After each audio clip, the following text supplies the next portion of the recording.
He's a senior fellow at Catherine and Shelby Davis Institute for International Studies. Ladies and gentlemen, please welcome Mr. Mike Gonzalez.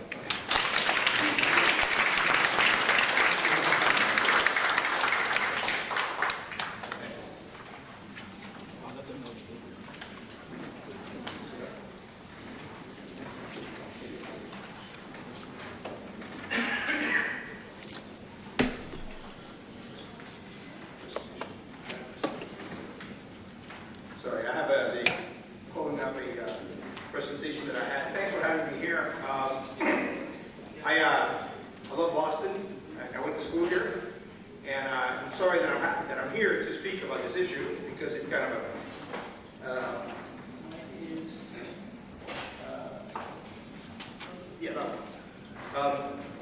it's actually an issue that is painful to you, but it's painful for the country, and that is There you go. Okay. It's the mayhem and the suffering that we create as a government when we create racial categories and racial and ethnic categories and ethnic identities. And when we assign to some groups benefits and to other groups penalties. So let's not lose sight of what's happening here. Your children are being penalized when they apply for college because they're of Chinese origin. And your leaders in the Chinese American groups should be siding with you. They should not be siding with Harvard and Yale. They should be in your corner. It's an unfair system, and I hope the Supreme Court finds it unconstitutional one day and one day soon. Most of the proponents of this system call it affirmative action. I'm going to call it by its rightful name, which is racial preferences. So when you hear me say racial preferences in this conversation, I mean affirmative action.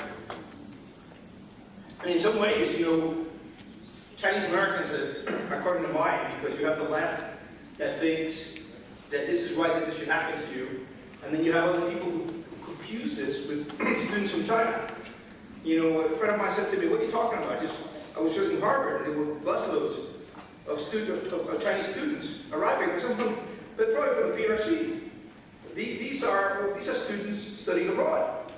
Once somebody becomes an American, either because he's born here or she's born here or because they naturalize, they're American.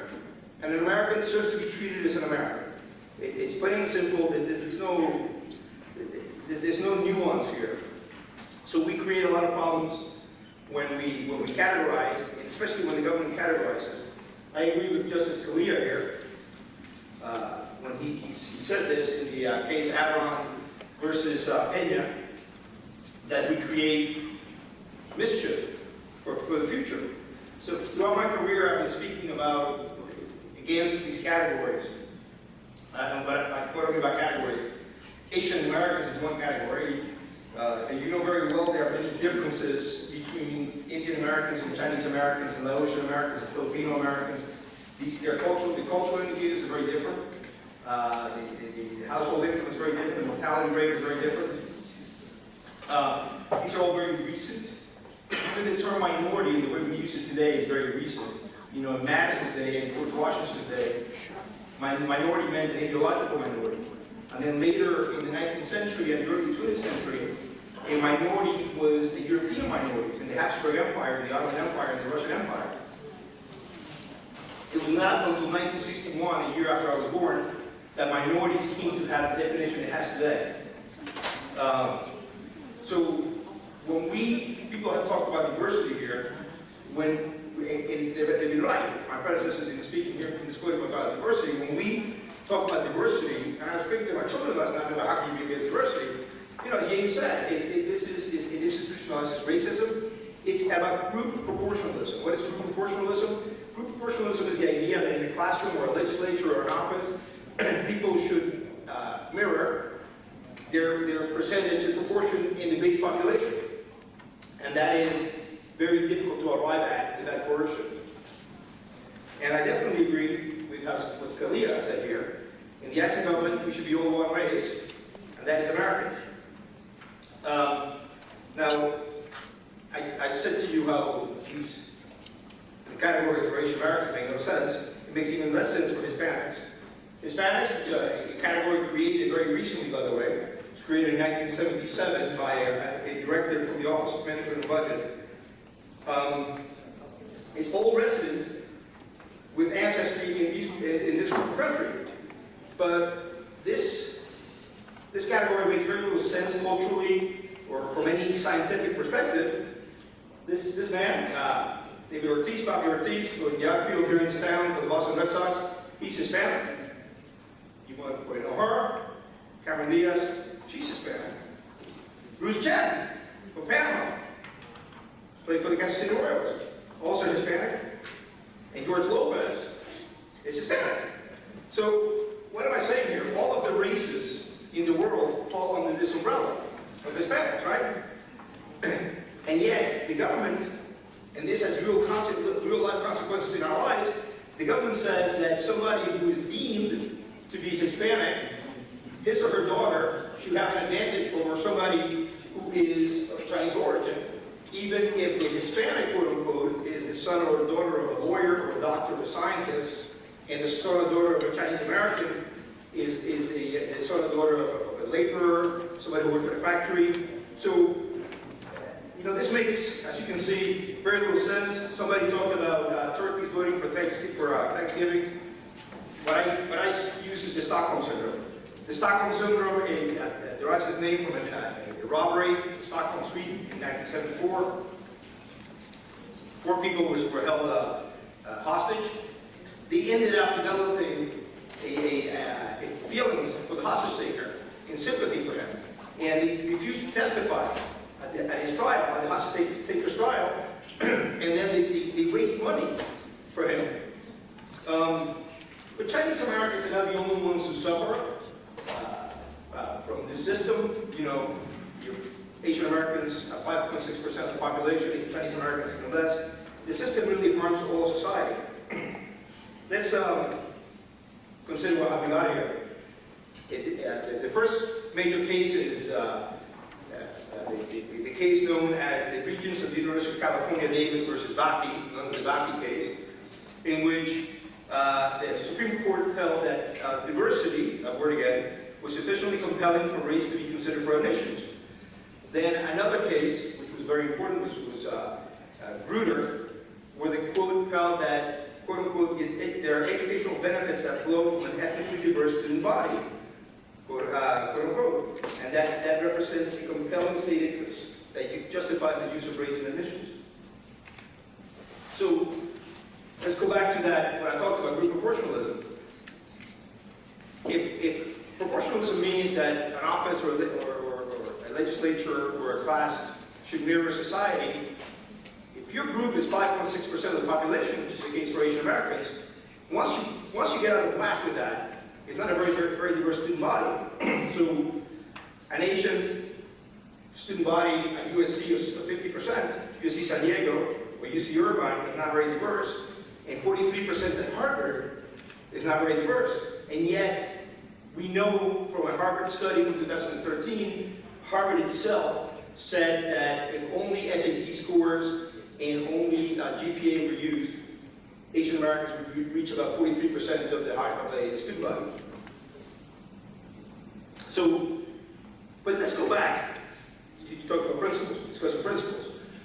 What does it mean that there are educational benefits to be had from a diverse student body? It means, it's actually, once you deconstruct it, it's a very anti-rationalist, anti-enlightenment idea. It means there's racial knowledge, there's ethnic knowledge. And that is epistemic or factual relativism. It means there's no objective truth. It means that I, for example, have perspectives and knowledge that I bring from my ethnicity, my DNA, and so do you. We are there to teach our lived experience, and we have racial knowledge that come with our DNA. That is a very dangerous notion, and it's a very anti-enlightenment and anti-American notion, actually, I can say that. Especially because these groups were confected by bureaucrats. Asian Americans were confected by bureaucrats, Hispanics, Pacific Islanders. There was going to be another one for me now, Middle East, North Africa, until President Trump put a stop to it. last year. No, early this year.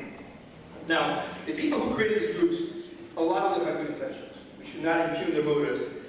But nearly all, and I have looked at this, nearly all were influenced by theories that came out of Europe in the mid-20th century, and were an attempt to smash the narratives that existed, the narratives of the Enlightenment, of the idea that we're all born equal, with free and equal, and this condition that we share with all of humanity.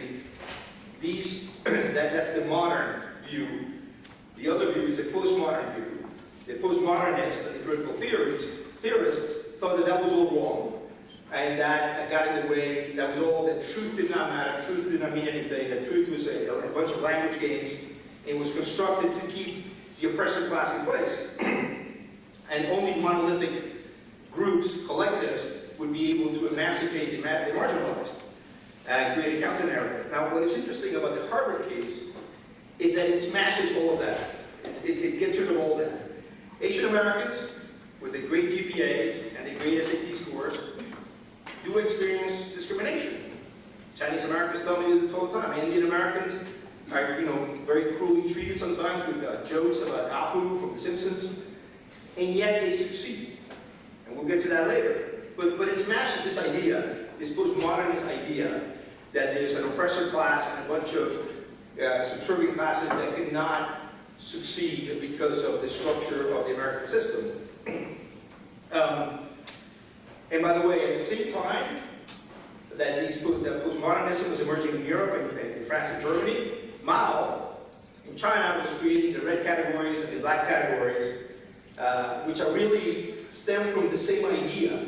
The red categories, I guess, were the farmers, and the black categories were supposed capitalist roaders, and people who were born into these categories had advantages or disadvantages that had nothing to do with what they had. A Chinese American woman said to me, I came to this country to get rid of all that, to get away from all that. And here I come into government categories, and people having benefits of being penalized as a consequence of being born into these categories. So all of these worldly ideas. By the way, the man who created the term Asian American in the 60s, I forget his name now, he was a Maoist. He was an American from Berkeley, of course, who was influenced by Mao. But the proponents of racial preference would say, well, it's only one element, the plus factor. It's a holistic approach. But holistic is a nice Greek word that means everything taken in. One of those things is race, which means race is a deciding factor. Well, look at what this does. So it harms Chinese Americans. You know that, you don't need me here to tell you that.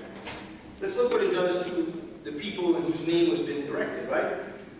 There's three harms, at least, and many others. One is mismatch theory. That's the theory that if you have not been in a competitive environment, K through 12, all of a sudden you're thrusted into a competitive environment at an elite school, you're not going to perform well, you're not going to compete, you're going to get really frustrated, you're going to drop out, you're going to change your major, so there are fewer doctors, fewer scientists, fewer lawyers from your given category.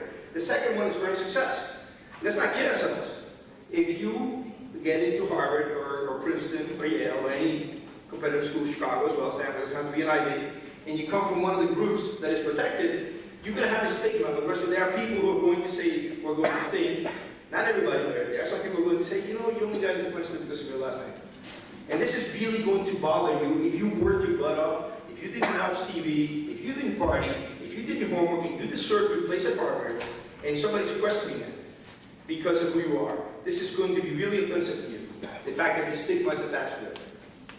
And if you believe it yourself, it's even worse because we know from all the data that you only enjoy the things that you earn through your own success. If you have a shiny red car, you enjoy it if you earned it. If your mother gave you money, you really don't enjoy that much. And if you earn the lottery, you don't enjoy that much. There's a component to earn success about the things we have enjoyed. And there's the last one, which is group spokesman. I already talked about that you're seen, it is a benefit to be derived from your presence in the classroom. You're seen as a spokesman for your group. What if you're an individual and you don't feel like speaking for your group? You're not an ambassador for your group. You still expect it to. And there's every every expectation that you should speak for your group. So, what causes success in America? You know, let's get down to the real reasons people succeed in America. And I'm not saying racism does not exist. There are evil people. We're not going to be able to get rid of evil people. But is that what really holds people down? As I said, Chinese Americans and Indian Americans face discrimination sometimes, yet they're able to succeed. So what accounts for that? Well, these are data from the Center for Disease Control.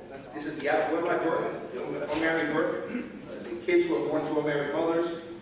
As you can see, Asian Americans are extremely low. Sadly, the other groups are all very high.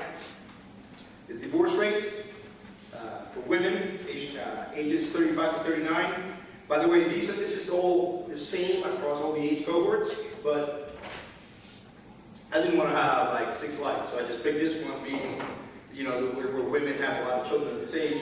As you can see, again, Asian Americans do not get divorced at the same rate as the other groups. Again, it's a sad statistic, but it's true. And this is the number of kids growing in a household where the parents are married. And you can see very high for Asian Americans and very low for the other. By the way, let me go back to the other slide because